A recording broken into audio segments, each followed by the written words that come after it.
What's up, everyone? This week we have a special interview for Life Drive Success. Josh York, the CEO of GYMGUYZ, coming up next.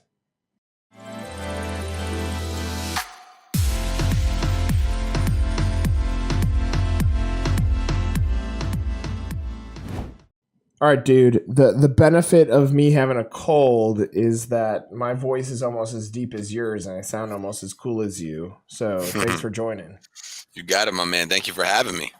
So why don't we kick this off? Give our viewers, our listeners, a little bit insight into your story. You frame it up, and then I got a million questions for you. So I know everyone doesn't on this call does not know me, but there's no ifs, ands, or buts. In 15, 20 years, we will be the largest fitness brand in the world. The chances of that not happening, you got a higher probability of seeing elephants fly. And that's just a fact. Take you back to where I started in my parents' dining room with that laptop and that vision. The biggest challenge at the time, because I've been in the training industry a very long time, is that doctors and trainers are no different. A doctor without patients is unemployed, and a trainer without clients is unemployed. And I would always say to myself, how can I make money when I'm not working?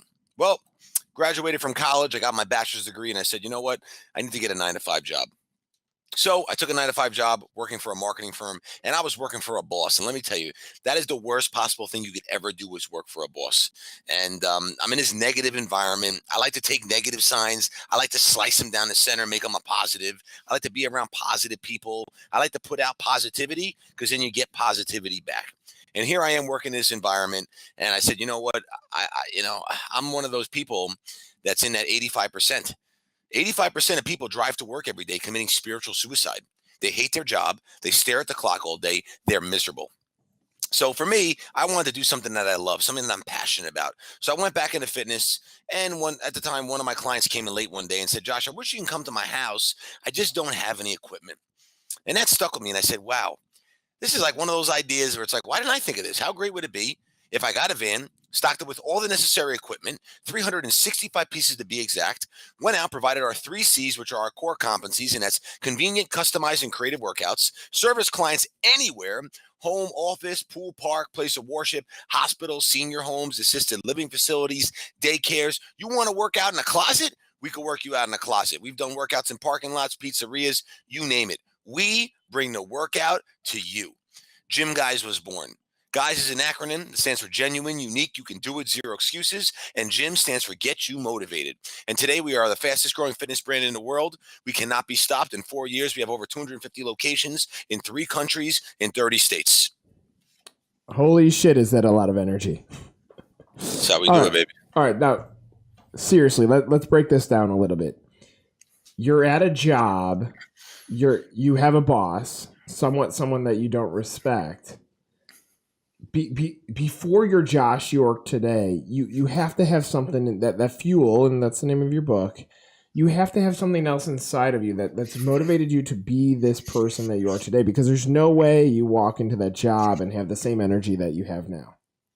I've always had the same energy. It's just that it was just really kind of at that point, it was really just kind of, stuck inside to a certain degree, because I wasn't really being able to, really reach my full potential. But, I've always, I'd say, been weird, not in like a really weird way, just in things I would always do, and, how motivated and driven I was. I like to always say weird equals successful, and normal equals, unsuccessful, because at the end of the day, if you want to be truly successful, you got to move the needle in ways that most people would never even think about doing. And, being in this environment, working for a boss and not feeling like being involved with like a real team, it's just not a good feeling. And there's no positivity there. And if you don't love what you do, you're not going to be able to rock and roll all day, every day. That's it's very important. You got to love what you do. Got to be passionate about it.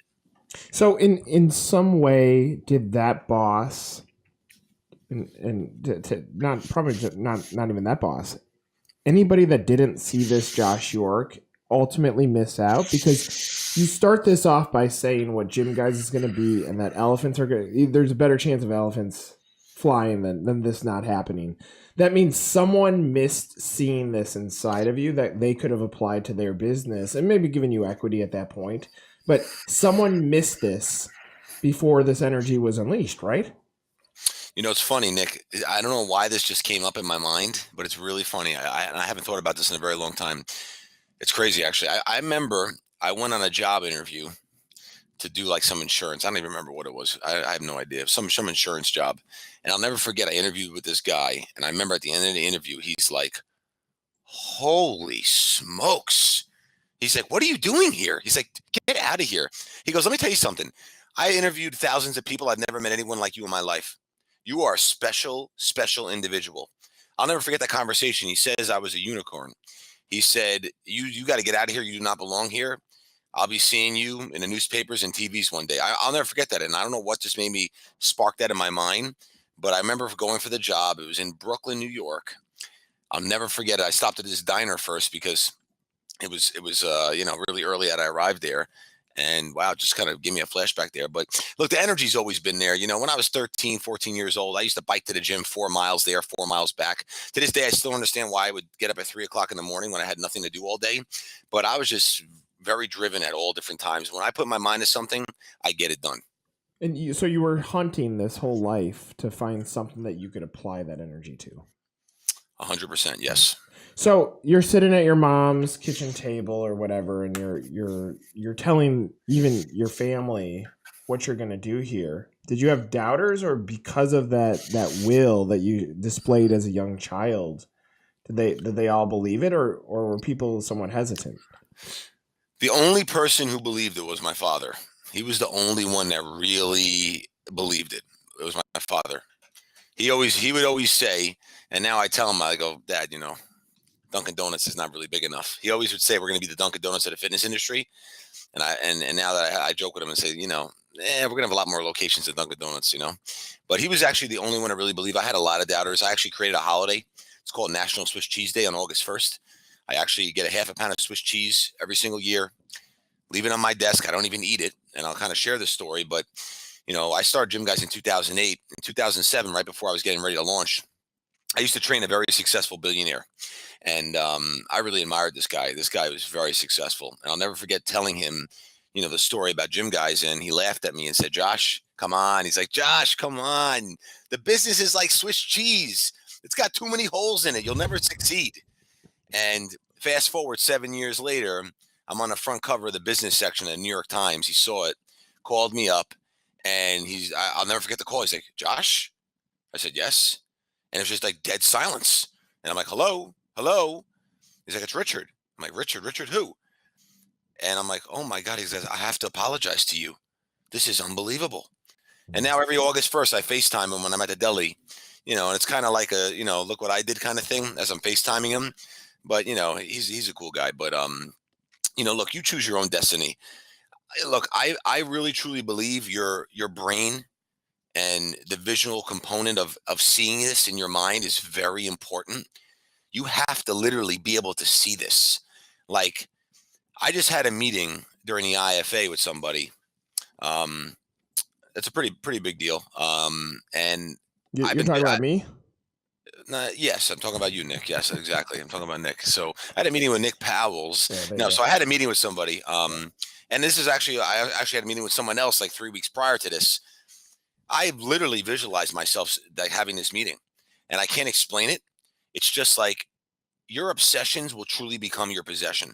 You have to be sickly obsessed. If you were not obsessed, say goodbye. But that whole component of programming your mind to actually believe it is another very big part of it. Be straight with me. When you said you have your dad believed in you. Mm-hmm.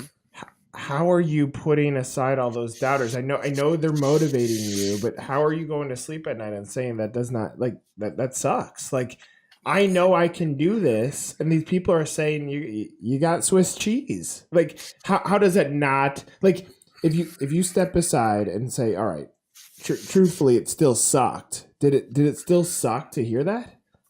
Let me tell you something that's very funny. So yesterday on my Instagram post, I posted what keeps you up at night, and I got a lot of different messages. I got a lot of direct messages, and one person said stress, anxiety, money, and my response to them was this: whatever you make stress is what you're going to make of it.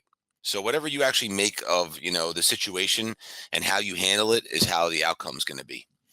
Listen, I don't ever, not that I sleep a lot anyway, but I don't ever stay up all night. I go to bed just fine. Nothing keeps me up at night. And I don't care about what other people think. I can care less. I'll walk in a supermarket right now and I'll start singing to the whole entire supermarket on the microphone. I don't care. If you want to be successful, you have to be willing to be able to be uncomfortable to get comfortable. So you have to be comfortable with being uncomfortable if you want to get there. It's very simple. And you have to obviously continue to get better as an individual and evolve yourself. Just like you have to evolve in business and constantly change, you have to do the same thing internally and the same thing with your mind and your goals. And when it comes down to people and the naysayers and all the friends I've had over the years that I don't talk to anymore, I got zero friends. I'm just being straight up honest with you. My Gym Guys family are my friends. Number one, I have no time for it. Number two, my downtime, I'm with my family. And number three, I don't care about what other people have to say. I focus on myself. That's why there's tons of smoke and mirrors out there, and especially with all social media now and all these people flashing, Ferraris and Lamborghinis and all this money. You don't know what's going on there. You don't know if it's rented. You don't know if it's someone else's car. You have no idea. Focus on yourself and you'll get to where you need to go. I think it's fantastic advice. I want to strip out two things from that. The first thing is not everyone can be like you. So a lot of people, they are told they're not good enough. And at some point, being told you're not good enough for the 100th time, it triggers a moment where they say, you know what? Screw you. I'm going to make the decision. But they have to fight through all of those naysayers to get there. What advice do you have for them? Because at some point you've been beat up. You've had that shitty boss. You've had someone say you're not good enough. You've had someone say there's no way you can grow this business. What advice do you have for that human being that still hasn't taken enough beatings to turn it into fuel? So it's quite simple. And I always use the term fuel your drive because you got to fuel yourself all the time. But it's very simple. If you want to become fit, you have to work. If you want to raise kids, it's a lot of work. If you want to graduate school, it's a lot of work. If you want to be successful in business, it's a lot of work. Do you get where I'm going with this? Yeah. You have to work to program your mind to tune it out. It's that simple. Do you know the crazy things I do? I take 30-degree ice baths every day. Most people would jump out of there in a second. Why do I do it? Well, there are lots of benefits to it, but I do it to get mentally tough. I do it to become better than everyone else. I'm one of the baddest people on the planet. I'm not just saying that. I truly believe that. I do cardio, duct taping my mouth, breathing out of my nose only. These are the type of things. Please do not do this at home, people. Please do not do this at home. This is not recommended. But what I will tell you is I do these types of things because it makes me even stronger. When you are mentally tough, you can overcome anything, but you have to train yourself. You have to train yourself to do it. I just ate 12 donuts the other day and someone's like, holy smokes, how the hell you eat 12 donuts? Yeah, I don't do it every day, but I've trained my body to burn, constantly burn. I could do things like that, but I put in the work. It's just that simple. You got to put in the work and you got to be able to be above a step above everybody else. Great point. So and I have one other thing I want to bring up there, but in the franchising world, unfortunately, the majority, call it 51%, even though it's much higher than that in my opinion, the majority of people that get into franchising think that I've invested my money, I open up my doors, and magic, I'm going to make my life different. But the reality is, just because you buy a franchise does not mean you're going to have instant success. You still need that other component that you just talked about. You need to understand that to get fit, you have to work hard. You may have bought the gym membership, call that the franchise, and now you got to do something with it. That's a great example. Yeah, 100%. Listen, look, McDonald's has locations that close. If you screw up at McDonald's, I truly believe there's something wrong with you. It happens. Yeah. Entrepreneurship is living a couple years of your life like most people won't, so you can live the rest of your life like most people can't. Yeah, right. It's a dirty game, and not everyone's able to play it. It's just that simple. But only the strong survive. If you're an animal in the jungle and you have a lion chasing you, you need to be either very fast to get away from it and survive, or you're gonna die. Okay, now stick on that. Here's I'm glad you're giving me the layups into what I want to ask you, but you talked about being weird. I almost think that call it the top 30% of anybody in business. Not the middle 30. The middle 30 can be MBAs who got a great education, understand how to work a P&L. But my opinion is the top 30% have to be a little bit weird. They have to have had someone else say, man, that person's crazy, or that person's mind is insane. Because it doesn't mean that you can't be successful in the middle 30. But to be in the top 30, in my opinion, you have to have that weird component. Am I wrong? No, listen, I agree. Listen, I could tell within 5 seconds if someone's got it or not. I literally know within 5 seconds. This is why I built such a great team. That's why I built such a great franchise brand. And we're just getting started, but I could literally tell within 5 seconds. Is it hard? Is it hard when, because it's going to happen. 30% of your franchisees are going to be at the bottom. Period. It's the way that no matter what, in 100% scale, 30 are going to be at the bottom. Is it hard when you know that they got it and they're just not accessing it? And is it hard to say no to someone that might not be the right fit for GYMGUYZ? So listen, the way we look at things here at our family and in our brand is we don't want to compare ourselves to what the industry standards are. We want to crush those standards. So in our system, I don't want anyone at the bottom, because everyone starts from the bottom, but you'll have to go up. It's very important. So, for me, the way I look at this is we make sure we're constantly providing great support to our system.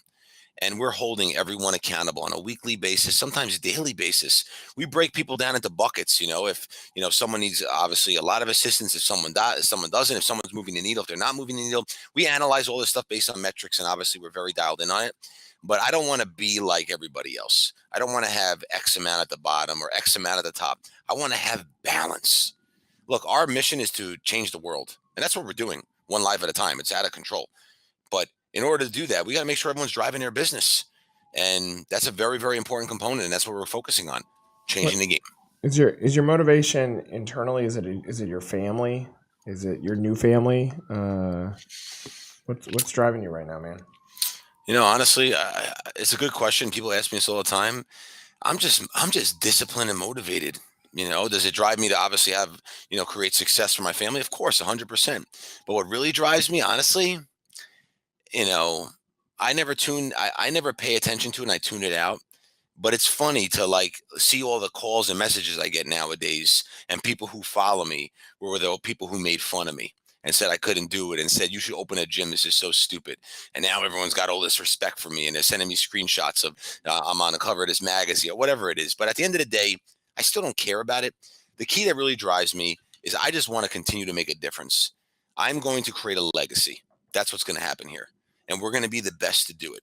And you want to make a note of this date, mental note, the 28th of February, 2019. I just had this conversation with Nina when I met her in the coffee shop. We talk about this all the time. And I said, you remember when I told you we're going to be the best? And you just believed me, which was crazy. I was like, do you remember that? And she goes, Josh, I remember it. I think about it all the time. You know what? It's crazy because, and this is why it is very important to push out content, because you could actually look back at it. I wish I could have recorded my first session. I wish I could have, recorded all the challenges I've been through and all the struggles. I could tell stories that will give you ulcers right here on the spot of things I've been through. That's great. Wouldn't you love to see a video of Jeff Bezos starting Amazon? Wouldn't that be so cool to just watch? You know how many views that video would get? Or think about Google first starting. This is why now it's very important to create this kind of content and have this type of video, because it's great to put out there and look back in 10, 15 years. It's kind of pulling out old tapes of yourself when you were a kid that your parents saved, and you're trying to convert the VCR tape into a DVD or an MP3, Let's close with this. It is what it is. We're all going to leave this world. All this energy, all this fuel, all this fire, you leave this world. What do you want people to remember you for? Man, Josh York's a handsome guy. No, you know what? I want to leave this world knowing that, number one, that I was a good person. Number two, that I've changed a lot of lives. And number three, that we made a difference in the world. And that's just that's what pretty much sums it up. I love it, dude. Dude, I appreciate you. I appreciate you spending some time with us. Thanks for doing this. Absolutely. Take care, man. My pleasure. See you, dude.